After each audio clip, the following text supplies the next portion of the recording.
Hello and welcome to this Open University video tutorial designed to supplement the module T189 Digital Photography. In this tutorial we're going to take a look at two tools for adjusting colour issues in Adobe Lightroom, the White Balance tool and the Hsl Colour Controls. The first tool we'll look at is the White Balance tool, and I'm going to use this image.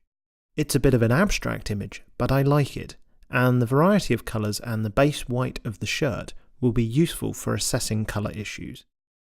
White balance is a term used commonly in photography, and it refers to the accuracy of the white in an image. The theory goes that all colours should be accurate if the white is. The White Balance tool in Lightroom is located over here, at the top of the Basic Adjustments panel. The tool gives us three ways to adjust the white balance in an image. The first method is to use this drop-down set of presets. The first option here is As Shot, which is exactly how your camera captured the white balance.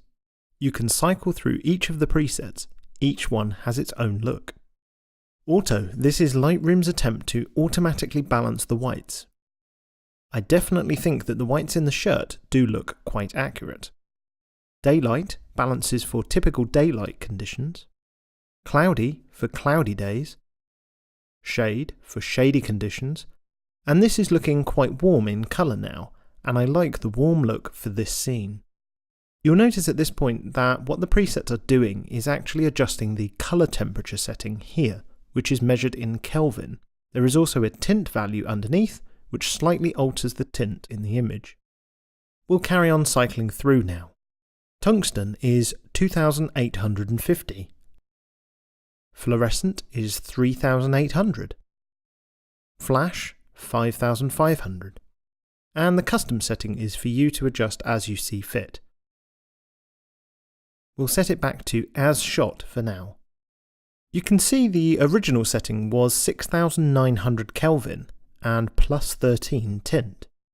The second tool you can use is this Pipette Selector tool here. Once I've selected that, I need to find an area of neutral white in my image. Something on the shirt here should be a good start. You'll also notice that up here, as I move it around, the preview changes to reflect how the white balance will look if I clicked that particular point.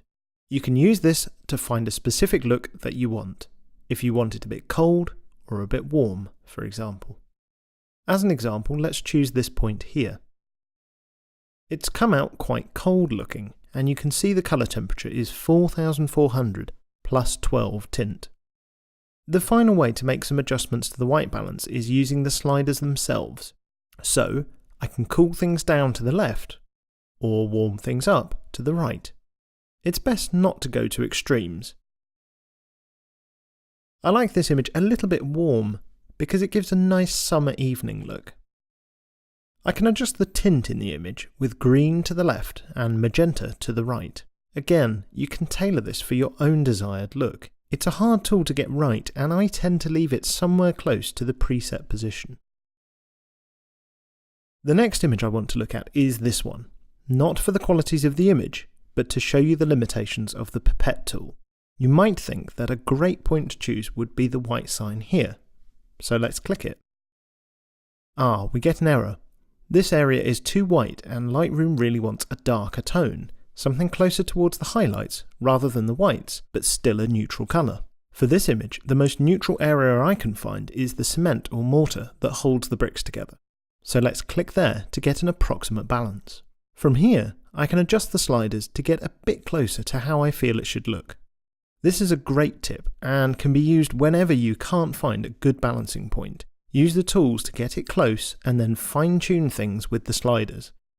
In portraits, you can achieve a similar look by sampling the whites of an eye and then fine-tuning from there. I'm going to move on to this image here. This image has some obvious colour issues. The blues in the sky are too green and the reds here are not as bright as they were when I was actually there. This isn't really a white balance problem, but I can use it to demonstrate the differences when dealing with JPEG images as opposed to the RAW images we saw previously. Looking at the white balance sliders, you'll notice that we don't have a temperature value anymore, we just have a slider that goes from -100 blue to +100 red. We also don't have the presets. All we get is auto and as shot.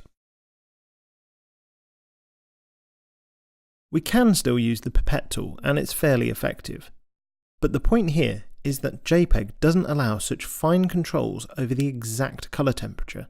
You'll need to do all those kind of adjustments in your camera before you take the photograph.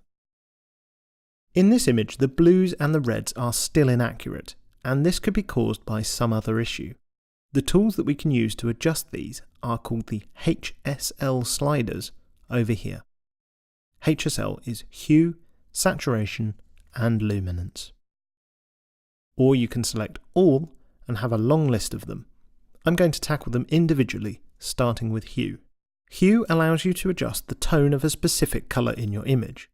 I'm going to start with the blue sky because it's clearly too green. If we look at the blue slider here, you can see that the left is more green and right is more blue. I'll just demonstrate that. Left is green and right is blue and purple. I can use this to find a point on the slider where my blues look correct. Somewhere there. It looks a bit dark, but we'll come back to that shortly. Next, we'll look at these reds here. They look too orange. I have a feeling that there is both red and orange in this colour, so I'll probably have to adjust both of those sliders. There's a good way to adjust more complicated colours like this by selecting this little tool here. Select it, come over here, and you can see that the mouse pointer has changed. We just click and drag down or up, and you'll notice that both the red and orange sliders are moving. I can still take things to extremes if I really wanted to, but let's go for something more subtle. I still think we need to adjust the sliders here though.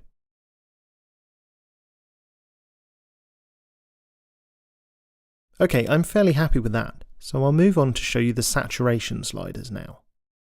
These sliders control the saturation of colours in your image. You've already seen the saturation slider here, and if I drag it either way, it adjusts the saturation of all the colours in the image. The saturation sliders allow you to control the saturation of individual colours in the image instead. For instance, if I just want to adjust the red, I just drag the red slider to my own taste. I can just adjust the orange and mix the two sliders to match the colours that I want. Another trick here is that you're able to desaturate several colours, leaving just one colour saturated. I'm sure you've seen this technique used on classic images of red phone boxes or London buses, for example. So if I just take the saturation of all the colours down, except the red and orange, you can see that we have a different look to our image, with a grey sky and a white and red column. But I'm going to reset those now, because that's not the look that I wanted for this image. The last tool I want to show you is the Luminance Sliders. Luminance allows you to adjust the brightness of each individual colour. With the blue slider here, I can drag it to the left to darken it, or to the right to lighten it. You might find in some images that the Luminance slider will add unwanted noise and artifacts into your image, and you'll need to be careful with how much you apply this tool. I'll just do some further adjustments, this time to the Aqua slider, as there's probably some of that in the sky too. Then I'm going to go back and tweak the hues again, trying to improve the look of the sky. That's looking better. And I might just try the saturation sliders to enhance it further. So, we've seen the hue, saturation and luminance sliders in action there. These are great tools that allow you really fine control of the colours in your photographs.